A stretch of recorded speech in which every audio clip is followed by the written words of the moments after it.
నామానికే మహిమ కలుగును గాక. కూడొచ్చిన మీ అందరికీ, కర్మిలాత్మీయ సహవాస సంఘ విశ్వాసులందరికీ మన ప్రభువును ఆయన ప్రియ కుమారుడునైన యేసుక్రీస్తు వారి శ్రేష్టమైన నామంలో శుభములు మరియు అందరికీ వందనాలు. దానియేలు గ్రంథం 10వ అధ్యాయాన్ని మనం ధ్యానం చేసుకుంటున్నాం. దానియేలు గ్రంథం 10వ అధ్యాయం. ఇందులో ముఖ్యమైన అంశం ఏంటంటే దానియేలు ప్రార్థన, దేవుని యొక్క దర్శనం ప్రాముఖ్యంగా మనం చూడవచ్చు. అందులో భాగంగానే 9 వచనాలు మనం ధ్యానం చేసుకున్నాం. 10వ వచనం నుంచి మనం ధ్యానం చేసుకుందాం. 10వ వచనం నుంచి ఆఖరి వరకు గబ్రియేలు దూత దానియేలుతో మాట్లాడుట అనే విషయాన్ని మనం చూస్తాం. దానియేలు ఇంకా పరలోక దర్శనాన్ని పొందిన అనుభవంలో ఉండగానే దేవుని యొద్ద నుండి పంపబడిన దూత దానియేలు యొద్దకు వచ్చి అతనిని ముట్టి శాంతికరమైనటువంటి మాటలు చెప్పాడు. 10వ వచనం. అప్పుడు ఒకడు చేతితో నన్ను ముట్టి నా మోకాళ్లను అరచేతులను నేల మోపి నన్ను నిలవబెట్టి 16వ వచనం చదివితే, అప్పుడు నరస్వరూపియగు ఒకడు నా పెదవులను ముట్టగా నేను నోరు తెరిచి నా ఎదుట నిలిచి ఉన్న వానితో ఇట్లాంటిని, నా ఏలినవాడ, ఈ దర్శనం వలన నాకు వేదన కలిగినందున నా బలము తొలగిపోయాను. 18-19 వచనాలు చూస్తే, అతడు మరలా నన్ను ముట్టి నన్ను బలపరిచి, నీవు బహుప్రియుడవు, భయపడకము, నీకు శుభమవునుగాక, ధైర్యం తెచ్చుకోమని నాతో చెప్పాను. అతడు నాతో ఎట్లనగా, నేను ధైర్యం తెచ్చుకుని, నీవు నన్ను ధైర్యపరిచితివి గనుక నా ఏలిన వాడవైన నీవు ఆజ్ఞేయమ్మని చెప్పి తిని.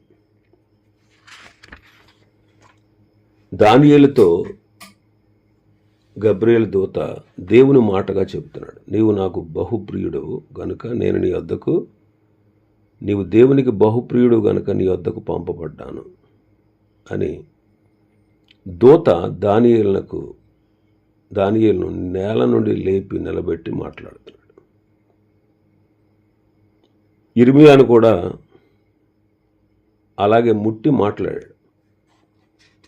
ఇర్మియా గ్రంథం 1వ అధ్యాయం 9వ వచనం చూస్తే, ఇర్మియా గ్రంథం 1వ అధ్యాయం 9వ వచనం. అప్పుడు యెహోవా చేయి చాపి నా నోరు ముట్టి ఇలాగూ సెలవిచ్చాను, ఇదిగో నేను నీ నోట నా మాటలు ఉంచి ఉన్నాను. అలాగే యెషయాను కూడా ముట్టి మాట్లాడతారు. యెషయా గ్రంథం 6వ అధ్యాయం 5-9 వచనాలు. ఇక్కడ గబ్రియేలు దూత దానియేలు యొద్దకు పంపబడ్డాడు. ఆ దూత అతన్ని లేపి నిలబెట్టి, నేను నీతో చెప్పు మాటలు తెలుసుకో అన్నాడు.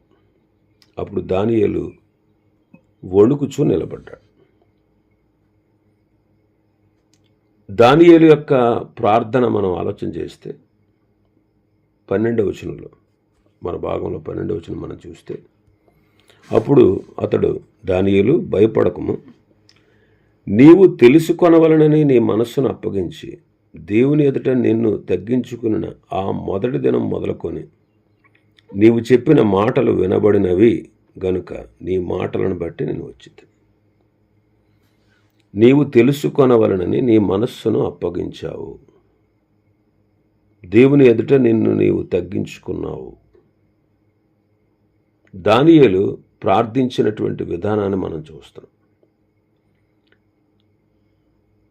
మనస్సును దేవునికి అప్పగించాడు, దేవుని ఎదుట తను తాను తగ్గించుకున్నాడు. అంటే తన మనస్సును అప్పగించి దేని మనస్సుతో ప్రార్థించాడు. ప్రార్థన చేయవలసిన విధానం ఇదే. ప్రార్థనలో మన మనస్సును దేవునికి అప్పగించి ప్రార్థించాలి. మనం ప్రార్థనలో ఉంటుండగా అనేకమైన ఆలోచనలు మన మనస్సునకు వస్తాయి. అలా రాకుండా ఉండాలంటే మన మనస్సును దేవునికి అప్పగించాలి. గది తలుపులు వేయాలి, అలాగే మన మనస్సు యొక్క తలుపును వేయాలి. ఒక భక్తుడు ఎలాగే అన్నాడు, గది తలుపు వేయడం కంటే మన మనస్సు తలుపు వేయటం మంచిదని ఒక భక్తుడు చెప్పాడు. ఇలాగ దానియేలు ప్రార్థిస్తూ ఉన్నప్పుడు ఆ మాటలు దేవుని సన్నిధికి చేరాయి. అపోస్తలుల కార్యంలో 10వ అధ్యాయంలో మనం ఒక మాట చదువుతాం. కొర్నేలి యొక్క ప్రార్థన దేవుడు విన్నాడు.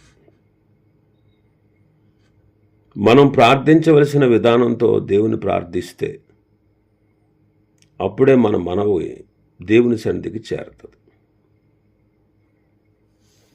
అయితే దానియేలు తన మనస్సును అప్పగించి దేవుని ఎదుట తగ్గించుకొని ప్రార్థించడం మొదలుపెట్టిన మొదటి దినాన 12వ వచనంలో మనం చదువుతాం. ఆ మొదటి దినము మొదలుకొని నీవు చెప్పిన మాటలు వినబడినవి కనుక నీ మాటలను బట్టి నేను వచ్చాను.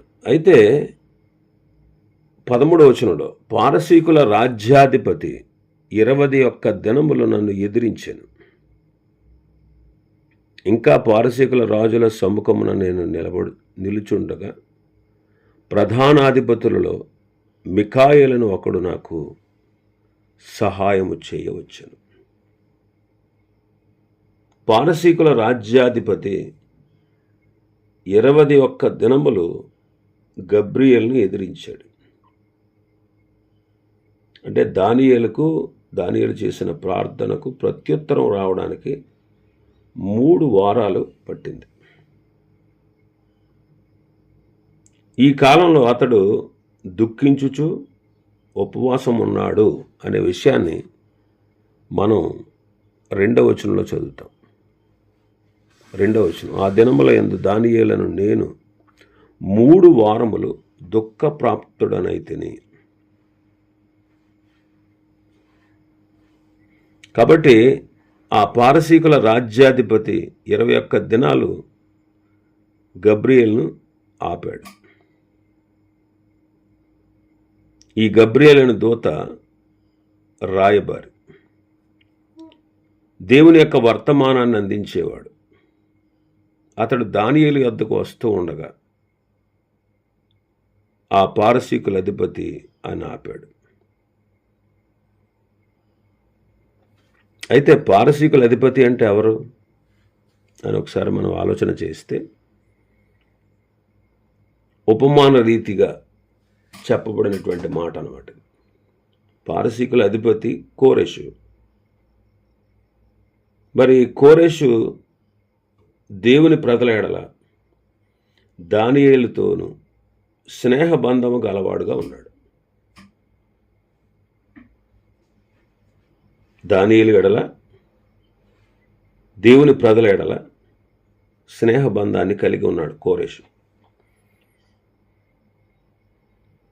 కాబట్టి గబ్రియేలును ఆపడానికి మానవులకు సాధ్యం కాదు. అలా ఆపినవాడు కోరెషే ఉండడు అనే విషయాన్ని మనం గ్రహించాలి. ఇది ఉపమాన రీతిగా చెప్పబడింది కాబట్టి పారసీక దేశ వ్యవహారాల్లో జోక్యం చేసుకునేవాడు మరొకడు ఉన్నాడు. వాడే సాతాను. దేవుని దూతలను సహా ఎదిరించడానికి ప్రయత్నించే ఆ పవిత్రాత్మలు కూడా మనం ఉన్నాయని తెలుసుకున్నాం వాక్య గ్రంథంలో. పడిపోయినటువంటి దూతలు నిలువరించగలరు వాళ్ళు, కానీ వాళ్ళు జయించలేరు. వాళ్ళకి జయం రాదు. దేవుని యొక్క దూతలకు మాత్రమే, ఆయనకు విధేయులైన దూతలకు మాత్రమే విజయం లభిస్తుంది. అయితే వాళ్ళు ఎంతవరకు పని చేయాలో అంతవరకు పని చేస్తారు. వారికి దేవుడిచ్చినటువంటి పనిని వాళ్ళు చేస్తారు. గబ్రియేలు యొక్క పని ఏంటంటే దేవుని వర్తమానాన్ని తన ప్రజలకు చేరవేయాలి. అందుకే పోరాటం ఉంటుంది. అందుకే పౌలు గారు ఏమన్నాడు ఎఫెసీ పత్రిక 6వ అధ్యాయంలో, మనము పోరాడున్నది శరీరులతో కాదు, ప్రధానులతోనూ అధికారులతోనూ ప్రస్తుత అంధకార సంబంధులకు లోకనాథులతోనూ పోరాడుచున్నాము అంటాడు.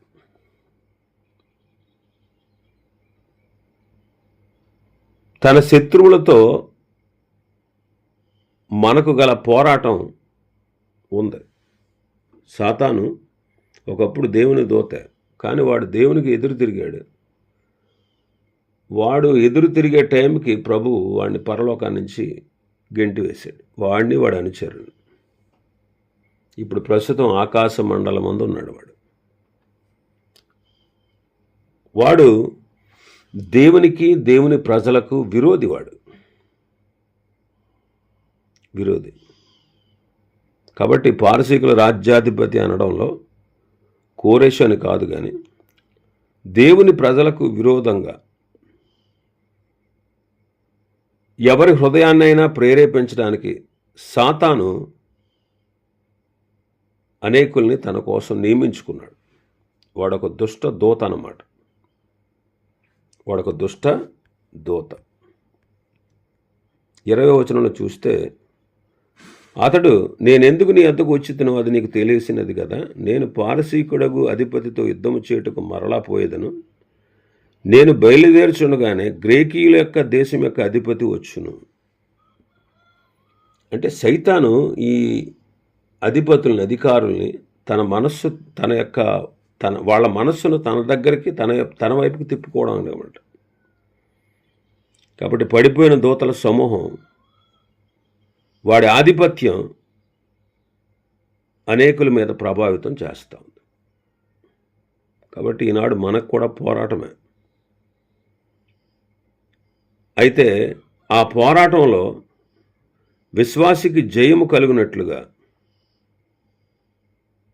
సహాయం చేయడానికి ఘనుడైన యెహోవా యొక్క ఆధిపత్యంలో పరలోక సైన్యము సిద్ధంగా ఉన్నది అని మనం తెలుసుకోవాలి.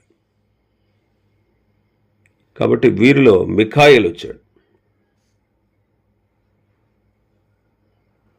మిఖాయేలు వచ్చి గబ్రియేలుకు సహాయము చేశాడు.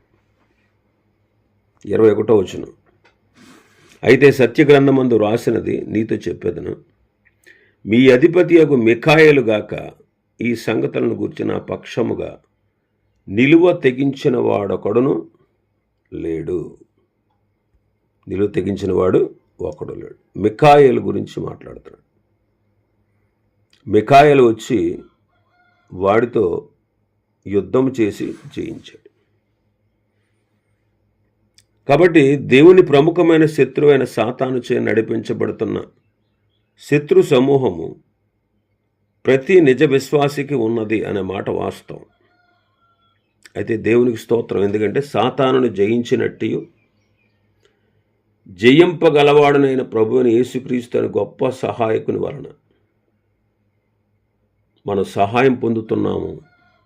ఆయన నియమించిన దూతల వలన మనకు సహాయం కలుగుతుంది అనే నమ్మిక ప్రతి విశ్వాసి కలిగి ఉండాలి. దేవుని బిడ్డల్ని ఎదిరించగలవాడు శత్రువైనను ఆయన ఆ శత్రువుని జయించుటకు సర్వశక్తిమంతుడై ఉన్నాడు. కాబట్టి మనం ప్రభువుకు అప్పగించుకోవాలి. క్రీస్తు ప్రభువు నీ కొరకు సాతానును జయించక ముందు నీవు ఆయన యందు సర్వ రక్షకుడుగా, ఆయనను నీ సొంత రక్షకుడుగా సంపూర్ణంగా అంగీకరించాలి. ఆయన నమ్మాలి. అప్పుడు ఆయన తన శక్తి చేత మనకు సహాయం చేస్తాడు. అందుకే దేవునికి లోబడుడి, అపవాదిని ఎదిరించుడి, అప్పుడు వాడు మీ వద్ద నుండి పారిపోవును అన్నాడు. మొదట మనం చేయాల్సిన పని దేవునికి లోబడుట, దేవుని నమ్ముట, ఆయన హృదయంలో చేర్చుకునుట.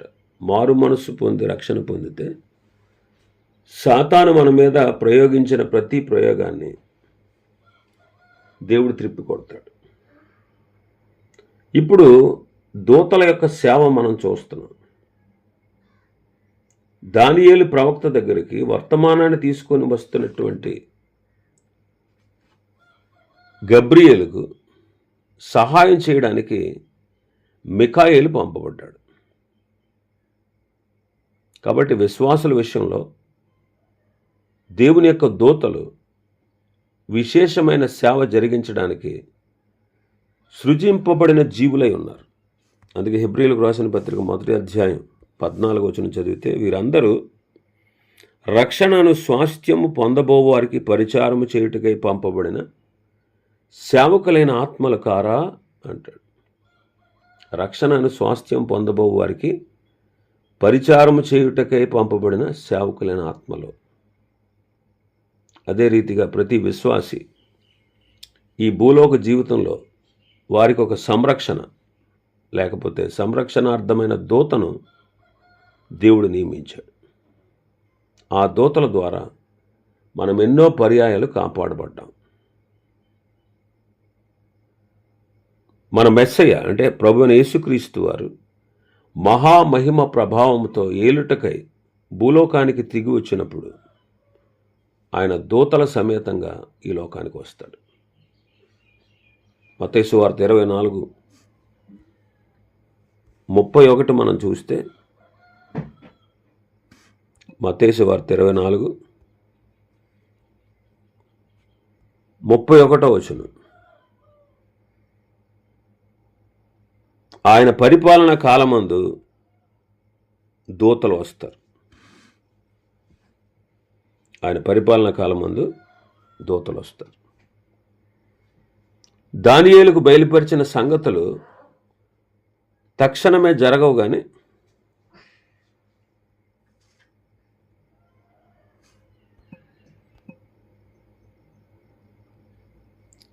ఈ సంగతులు దినముల అంతమందు సంభవిస్తాయి అన్నాడు. దినముల అంతమందు సంభవిస్తాయి.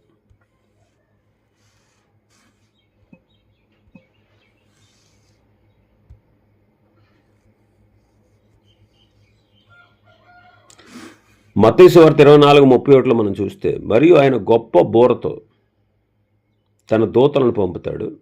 వారు ఆకాశం యొక్క ఈ చివరి నుండి ఆ చివరి వరకు నలుదిక్కుల నుండి ఆయన ఏర్పరచుకున్న వారిని పోగు చేస్తాడు. దూతలను పంపుతాడు. వాళ్ళు ఆయన ఏర్పరచుకున్న వారిని పోగు చేస్తారు. ఇంకా మన భాగంలోకి వస్తే 14వ వచనం, ఈ దర్శనపు సంగతి ఇంకా అనేక దినముల వరకు జరగదు. అయితే దినముల అంతమందు నీ జనమునకు సంభవింపబో ఈ సంగతిని నీకు తెలియజేయవచ్చునని అతడు నాతో చెప్పాను.